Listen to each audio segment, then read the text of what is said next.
It's 4:30 on WKYT this morning. We're tracking the latest this morning after an officer-involved shooting in eastern Kentucky sent one man to the hospital. The Republican nomination for governor was too close to call. Now this morning, an official recanvass will take place across the Commonwealth. The Pentagon accidentally ships live anthrax bacteria to labs in up to 9 states. I'm Susan McGinnis in Washington with who's at risk and what the government's doing about it. Tracking, alerting, protecting. This is WKYT This Morning.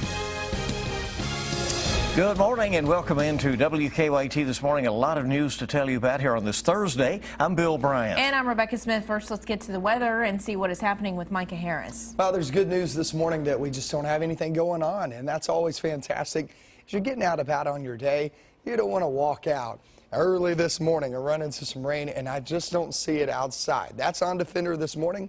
Current temperatures 50s, 60s. It's actually not a bad feel. It's a much better feel than the past few days, as we're about 5 to 8 degrees cooler than we have been the past 48 hours. Muggy conditions, 86 degrees. So the thunderstorms back in the forecast. Do we ever get a break? I'll show you one, at least, coming up in just a few minutes. All right, it's a good question, and we hope there's a good answer. Thank you, Micah. This morning, we're tracking an officer-involved shooting out of Pike County. This happened just before 10 last night in the Wolf Pit community. State police say they were called to a home after someone reported hearing gunshots. Troopers say 54-year-old Donald May fired at them when they arrived. They fired back, and May was taken to Pikeville Medical with non-life-threatening injuries. State police say he will be charged with 4 counts of attempted murder. Officers were not injured in the shooting. This morning, we're also tracking the details in a deadly officer-involved shooting case that happened back in September. State police say they believe that Jesse Gibbons was pointing a gun at them. New documents reveal he was holding a stun gun during the Madison County shootout. Officers say the stun gun dropped into his car during a struggle with officers. This video was obtained by our news partners at the Herald Leader. The footage from a Lexington police helicopter shows police chasing Gibbons. Everyone be advised, he is still moving. He is still moving down there. He's waving what appears to be a firearm. He's trying to sit up now. Gibbons was killed in the shooting. The report states that 8 officers discharged their weapons at the scene. No one has been indicted in the case. A missing jet skier's body's been found in the Kentucky River in Mercer County. Family members say 34-year-old Mike McCarty was found yesterday at around 2:30 in the afternoon in Mercer County. Crews had been looking for him since Sunday night. He was a passenger on a jet ski when he fell into the water. The driver of that jet ski said they were having mechanical issues and he didn't see where McCarty landed. The Centers for Disease Control is investigating a potentially deadly mistake by the U.S. military. Pentagon officials say live anthrax bacteria was accidentally shipped to labs in as many as 9 states. Susan McGinnis has more from Washington on what the government is doing about it.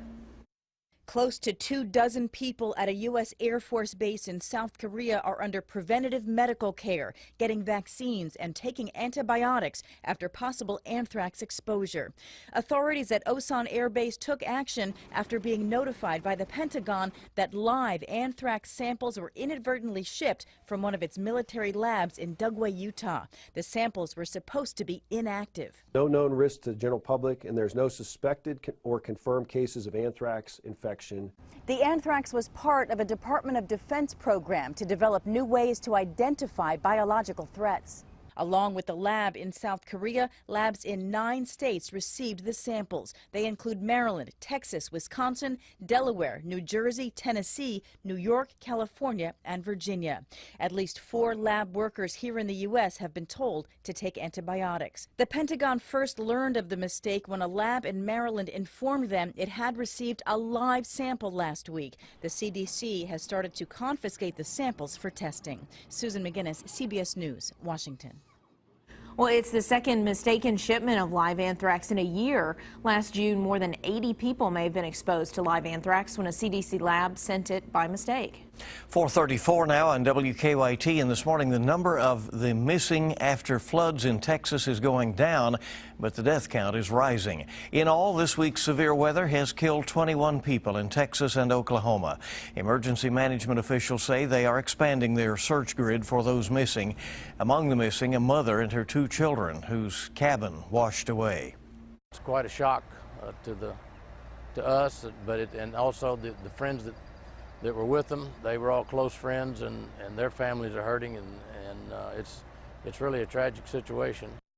More than 11 inches fell in some parts of Houston within 24 hours. May and June are India's hottest months, but this year temperatures have soared beyond 116 degrees. Can you imagine? It's so hot in southeastern India that the roads are literally melting. The heat wave has killed more than 1,100 people there.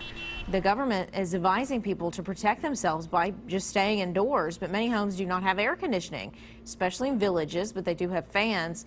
The problem is that the fans barely work because of power cuts. After months of speculation, Rick Santorum has made it official that he is running for president. The former Pennsylvania senator announced yesterday he is running for the Republican presidential nomination in 2016. This will be his second run for the White House. He made a surprisingly strong bid for the GOP nomination in 2012 before eventually conceding in the spring. And here in Kentucky, a recanvass will take place this morning. Election officials will look into the results of the GOP primary in Kentucky's governor's race, and that will start at 9 a.m. Republican James Comer officially requested a recanvass of Kentucky's election results on May 20th. Initial vote tally showed him in second place by just 83 votes behind Louisville businessman Matt Bevin. No word yet on when the results of the recanvass will be released. Well, 3 Central Kentucky singers are getting some national recognition. A couple of Ferristown middle schoolers were chosen to sing at Carnegie Hall in New York. They may not be able to go because they do not have enough money, we understand. WKYT's Garrett Weimer shows us how your support would be music to their ears. No doubt about it, these kids have talent, and they're doing what they love. I love to sing, I can tell you that. I sing 24/7. Sometimes it gets on my brothers and sisters and mom and dad's nerves, so I just lock myself in the garage and sing my heart out. You could say singing is their forte. They auditioned and were selected for the International Honors Performance Series to perform at New York's Carnegie Hall. I actually made it, and it was like the biggest thing that's happened in my life.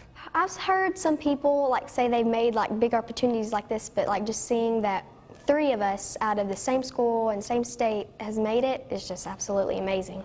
But reality quickly brought them down a note or two as they learned how much money the trip would cost. New York City is not a very inexpensive place for food and such, so we're hoping that we can get all the help that we can get for these kids, because it's an opportunity that may never come their way again. Won't you take me down to the levee? They have the talent, but now these kids need a little help.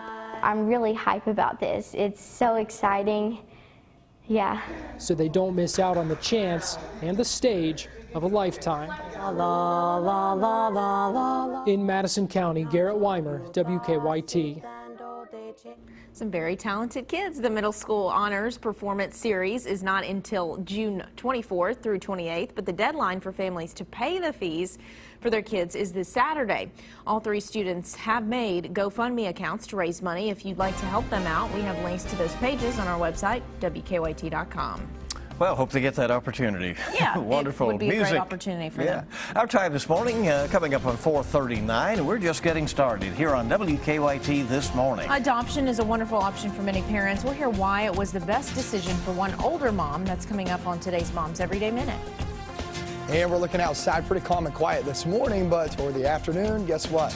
Do it all over again. A few thunderstorms in the forecast. That takes you through the next 7 days. Pretty active. I'll show you that coming up.